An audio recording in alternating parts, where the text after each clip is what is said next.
Muy buenas tardes, mi nombre es Darío Martínez Álvarez y en este día voy a realizar un debate con mi compañera Ingrid Desiree Parra de Paz para debatir cuál es la verdadera fuente del conocimiento del ser humano, la razón o los sentidos.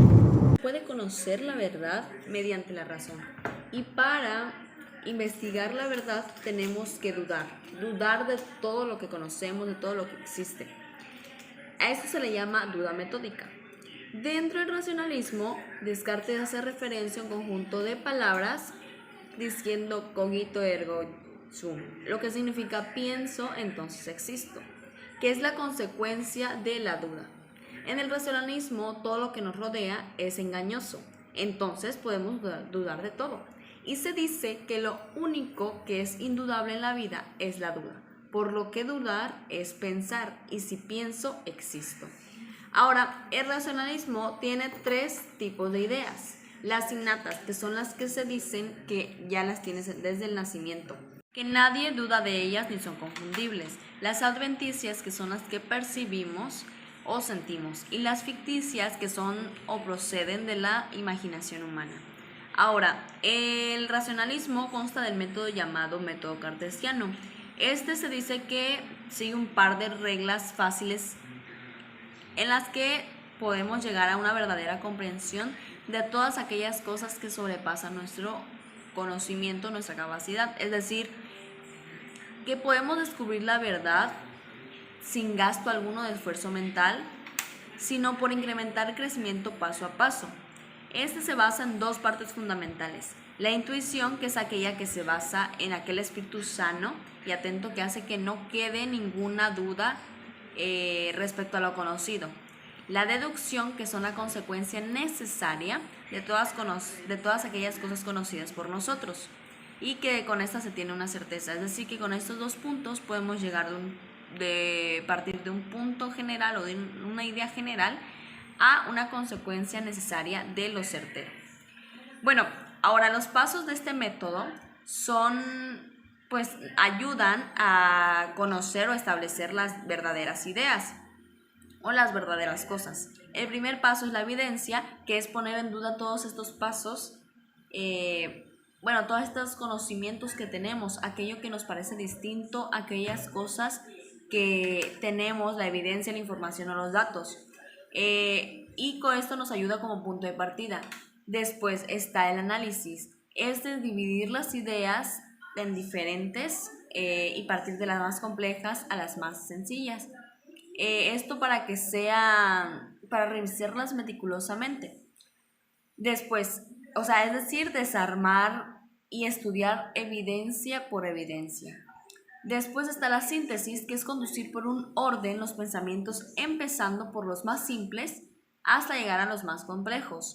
Es decir, juntar todo lo que se analizó y enumeración y revisión, que es el último paso, que aquí se comprueba el análisis de todas las ideas simples que aparezcan haciendo la revisión de la corrección de la síntesis. Y por último, el racionalismo establece un modelo matemático de las ciencias en el que se dice que esto debe ser basado en la razón, que se pueda comprobar y que pueda ser exacto, también que sea deductivo.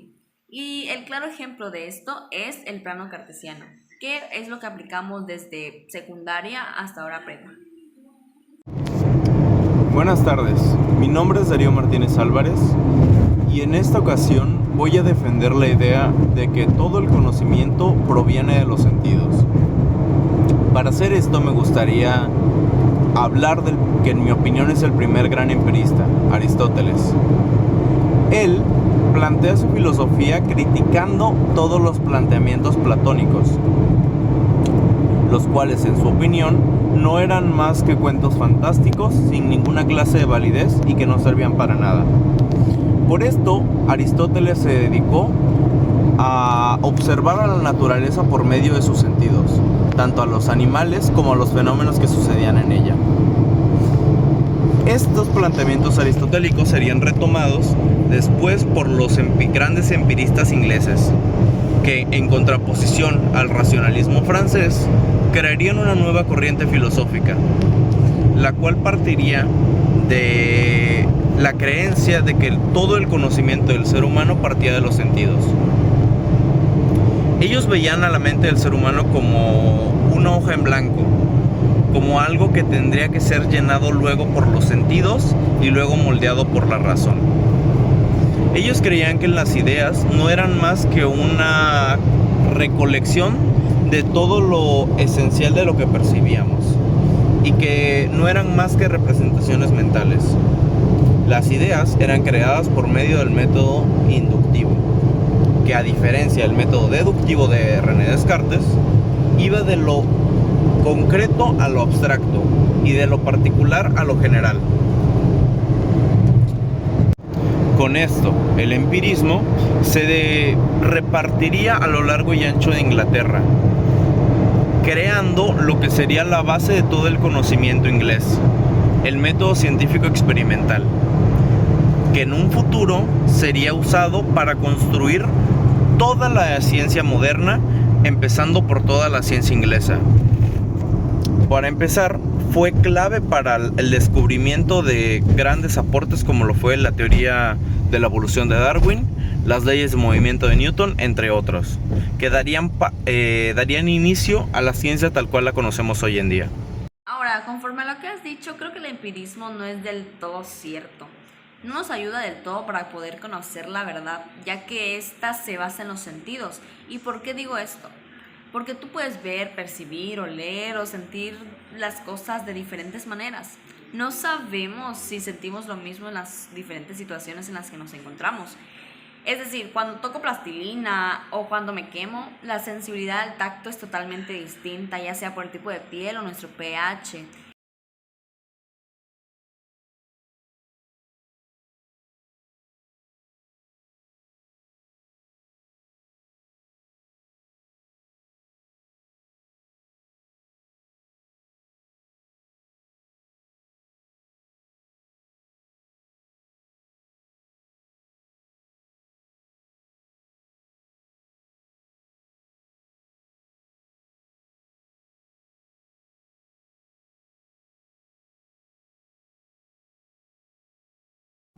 Bueno,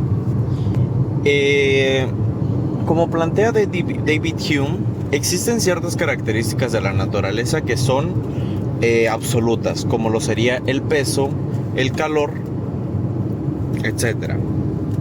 Estas no varían de percepción, siendo únicamente pocas cosas, pocas cualidades, que son el color, el olor, el sabor, que sí pueden llegar a variar.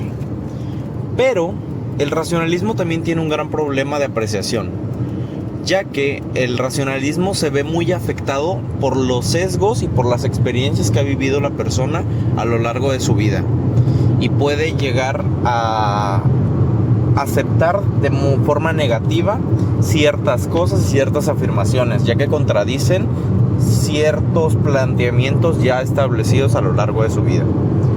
Por eso me parece que los sentidos son la mejor forma de conocer la realidad, ya que a pesar de que tienen sus fallas y que no pueden ser perfectos, nunca podremos conocer la realidad tal cual es, y solo podremos conocerlo a través de nuestros sentidos, ya que la razón siempre va a cambiar de persona a persona, ya que cada persona ha experimentado vivencias y experiencias muy diferentes.